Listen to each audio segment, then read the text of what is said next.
hapon sa inyo mga lods. Shout out sa sarili ko. Wala nga naman. Sarili kong unahin ko. No, di ba? Bago muna kayo. Bago kayo ba? Bago kayo, ngalangan.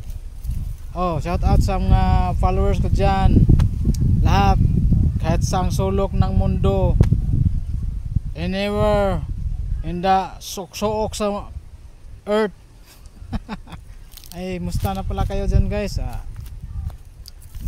For today's video naman, ang pag-usapan natin ay ganun pa rin, no? Kasi hindi ko kasi ano ba yun, anong tawag nun, alam kung anong mga bawal sa Facebook. Kayong mga matagal na, sabihin nyo na sa akin kung anong bawal sa Facebook, kasi hindi ko kasi alam yun. Kayo yung nakakaalam yun, yung kayo, lalo na yung mga nakakasweldo dyan.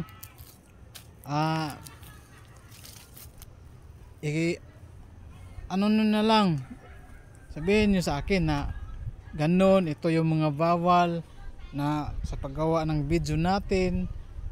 Gumawa tayo ng effect, gumawa sa paggawa ng content, yung ganon ba yung mga bawal sa pagbablog natin ba? Excuse me, para po yung bang ma-aware tayo ba, lalo na yung mga gaya kong baguhan sa pagbablog, no? Yun ang dapat natin gawin guys, yun, na tumulong tayo sa kapwa natin para hindi ba ma-restrict ba, no? Mas maganda yung kahit hindi pa tayo nakakasweldo, nakakatulong tayo sa kapwa natin na hindi ma-restrict yung account nila. Kasi hindi yung bang anong tawag nun, hindi mo biglang maisip ba na uy, ganun pala yun. Hindi natin alam yung isa't isa natin guys, iba-iba yung natin pag-uugali. Kaya minsan merong yung bang yung manahimik na lang bigla sa pag-vlog ba, kasi nawala ng gana ba, no? May mga tao kasi na ayaw na malalamangan guys, na ayaw tumulong, no? Ayaw sabihin ba yung mga kung anong bawal sa pag-vlog ba, no? May alam ako sa bawal sa pag-vlog guys, pero yung problema lang kunti lang, yun lang yun. Alam ko yun kasi araw-araw ko makikita yung mga bawal na yun, no? Yung mga pag susuot natin ng naka-brief lang, bawal daw yun, no, di ba? Tapos yung pagsasalita natin ng bastos, bawal daw yun. Tapos yung magbanggit tayo ng mga pangalan ng politiko, bawal yun. Ano pa ba? Yung gumawa tayo ng reaction sa hindi nating video, malaking bawal yun. Tapos ano pa ba guys, yung ano ba yun, kalimutan ko na.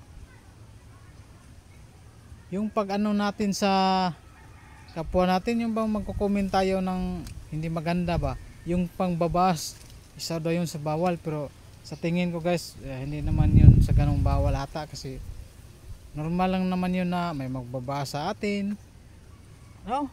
Lalo na sabihin sa nang basa atin, uy Lods, pangit naman ang video mo, hindi ka marunong mag-edit ng video mo, no? Pero wag natin gawin yan guys, kasi nakakasira yan ng kapwa natin, di ba? Wag natin gawin yan. Hayaan na lang natin yung isa't isa natin na mag-edit ng video, kung mali o mali, kung hindi o hindi, di ba? Yun ang magandang guys gawain sa ating mga vlogger ba. Ay, hindi pala kayong mga nakakasweldo lang ang tawaging vlogger. Kaming hindi pa nakakasweldo, hindi pwede. Saka na may matatawag na kami na matatawag na vlogger pag nakakasweldo na kami, di ba guys, no? Kaya yun lang guys, sasabihin nyo sa mga gaya naming baguhan lang sa vlog, kung ano yung mga bawal kay Mita. lahat kasi hindi pa kasi namin alam lahat eh. Lalo na ako, hindi ko alam kung ano yung mga bawal talaga ni Meta. Kasi yun nga, lagi kong nakikita yung sinasabi nilang bawal, no, di ba? Kaya yun guys, yun lang po yung ano natin ngayon, topic natin, yung bawal lang talaga ang sasabihin nyo kung ano ba talaga ang bawal ni Meta, no?